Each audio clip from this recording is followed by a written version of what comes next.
Full meeting for June 19, 2018. I call this meeting to order and again ask the clerk to call the roll, please. Trustee Kammer? Here. Carbonaro, absent. Daney? Here. GABRENYA? Here. HOPKINS? Here. Ranky? Here. President Wallace? Here. First item on our committee of the whole meeting this evening is under the Building and Zoning Committee, Chairman Hopkins. Thank you, President Wallace. There's two items on our agenda tonight. The first is a variation. It's at 250 Wilcox Court. The petitioners are requesting a 7-foot variation from the required 10-foot separation between an accessory structure and the principal structure, single-family residence, to allow an 11 by 17 shed to be located in the rear yard.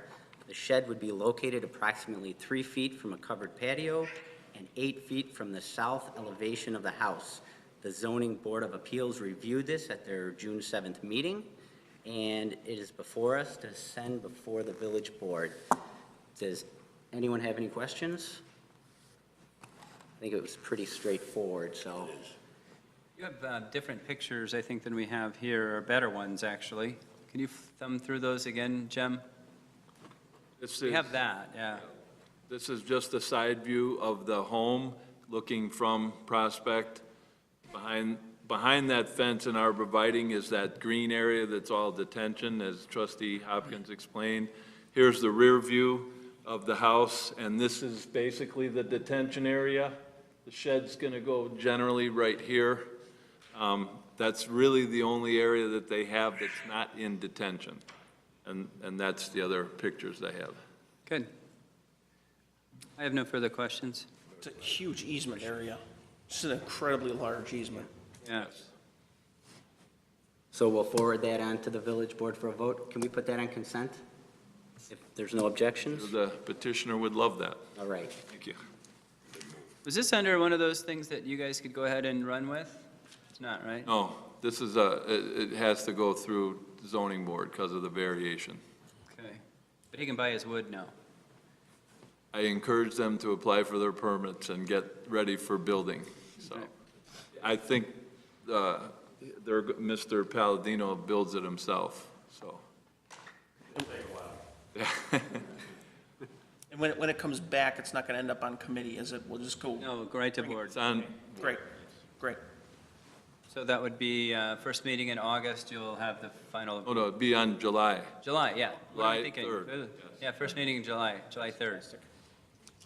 All right, our next item is 220 Aron Court. The petitioners are requesting 2 variations, a 5-foot reduction from the required 35-foot front yard setback for the construction of a covered front porch, and a 13-foot reduction from the required 35-foot rear yard setback to bring the existing house into conformance. The Zoning Board of Appeals reviewed the variation request. They conducted their public hearing at their June 7th meeting, and they requested approval. And once again, I think this is pretty typical and straightforward. Do you have anything to add, Jim? No, I just showed the picture. This is kind of our rendition of what the front porch will look like. It'll look much nicer, but it is I again. don't know if that's a great color, actually. The color is terrible, you're right. They're anxious to get started.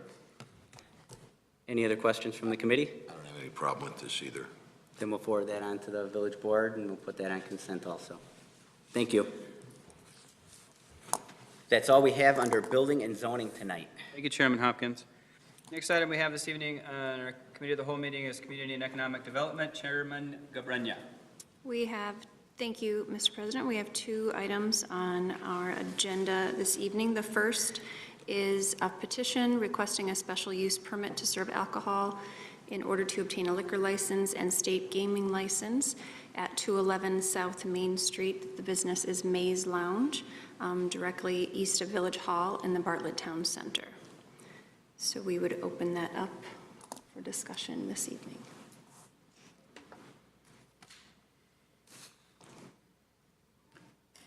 I think does anybody have any additional questions that we haven't already asked?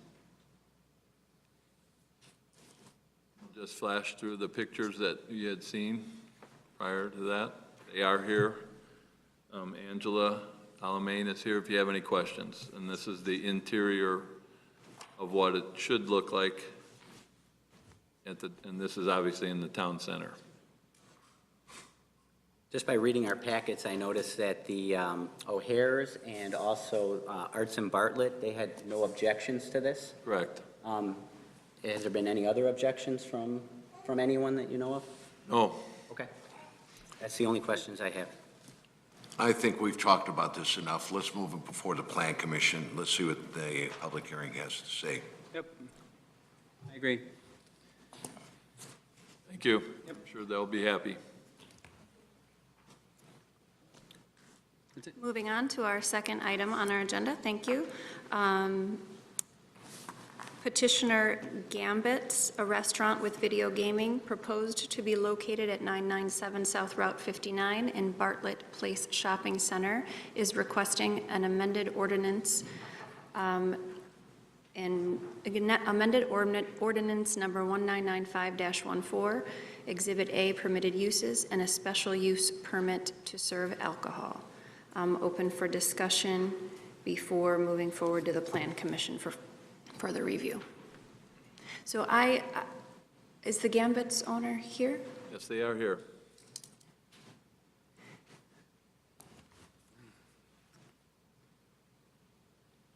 It's a big place. Yeah. I would start by asking you to introduce yourselves. I enjoyed reading your letter and your information about your concept, and also the fact that you're a resident of Bartlett, Yes. and I would love to hear more about your concept. Sure. My name is Jennifer Craig. I am a longtime lover of Bartlett. I have come to the community for lots of events when I lived in neighboring communities.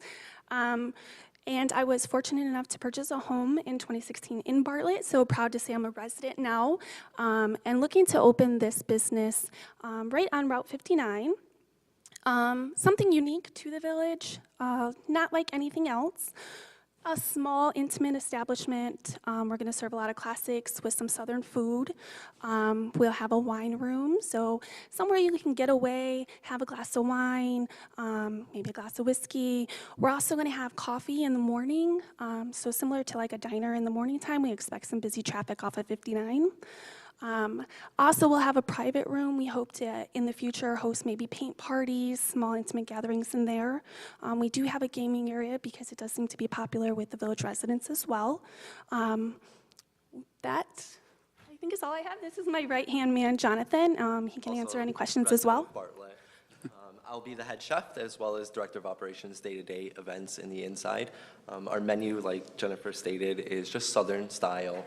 A little bit of the Cajun feel, just something that is not very local that we can't get here in Bartlett, as I've seen anyways, some alligator and things like this.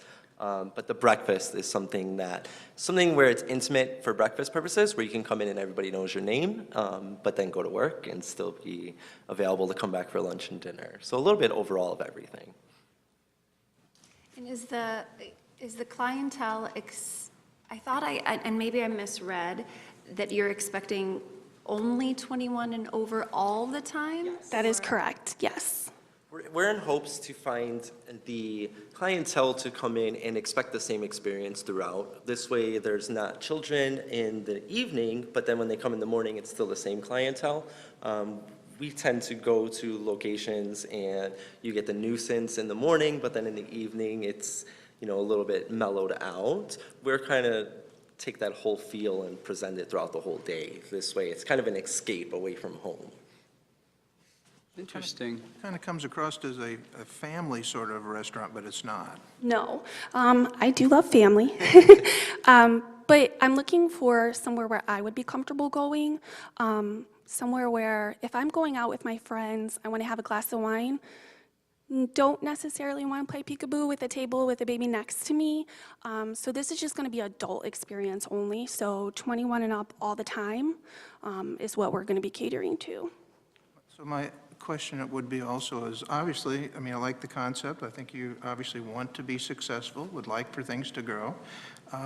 You've got a cafe area that can accommodate 57, is that right? Yes. As I recall.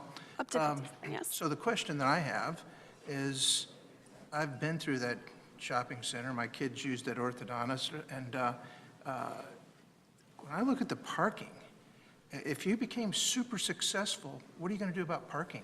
We anticipate our busiest times being in the morning during breakfast from 6 to 8 a.m., and then after 5 p.m. and/or on the weekends during the day. As you can see, I think we included in the packet, the neighboring businesses operate off hours. So one of them is only open 2 days out of the week, the orthodontist. The dentist there also has his busier times between 8:30 and 10:30. The salon as well have limited hours. So we've monitored the traffic coming in and out before we committed to anything, just to make sure there would be ample parking for everyone. I think you should have brought some deep-fried egg roll wrapped Vienna hot dogs filled with Really wanted jalapeno. to, but you know how hard it would have been to keep it. That would have been To keep everything warm, interesting yes. to try. There's a lot of things on here that I might stop in and try out. There's some interesting things on this menu. Wow.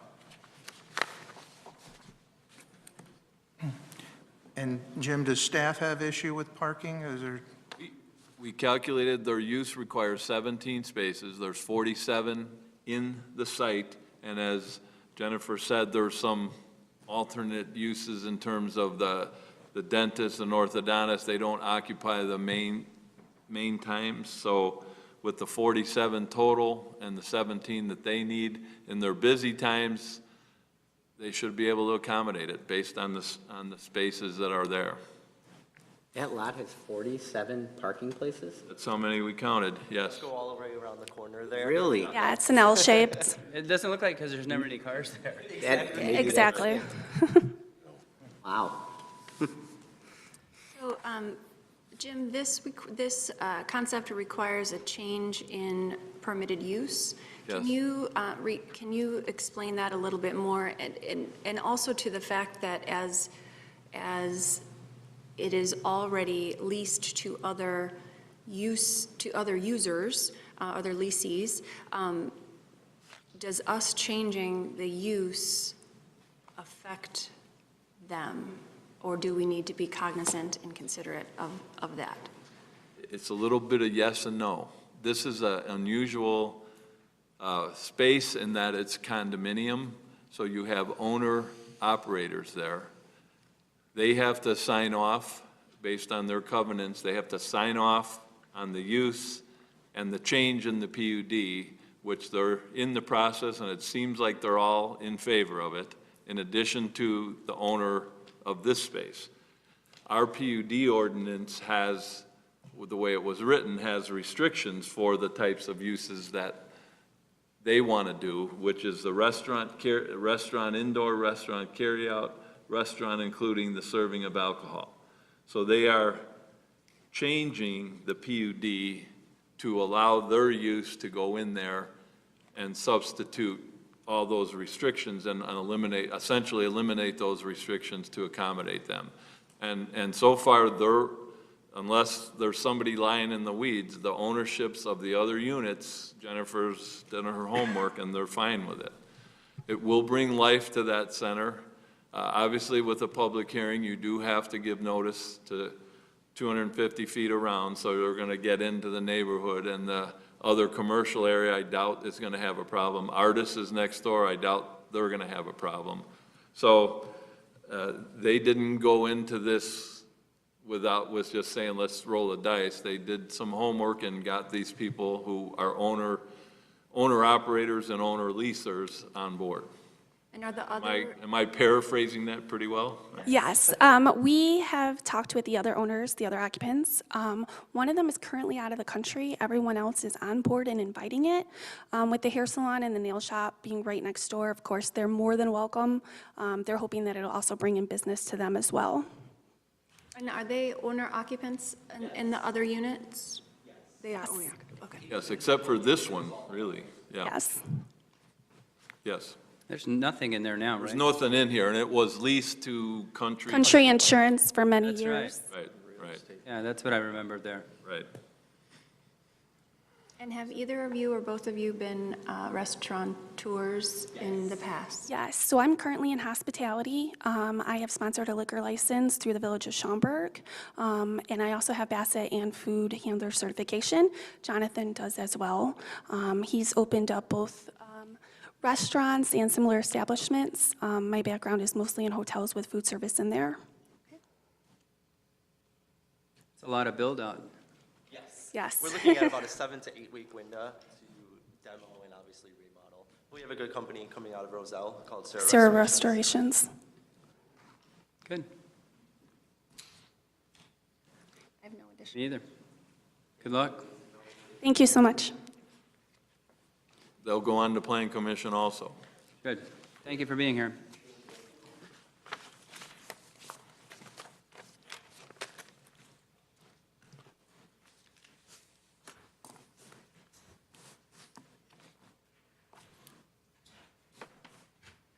Thank you, Chairman GABRENYA.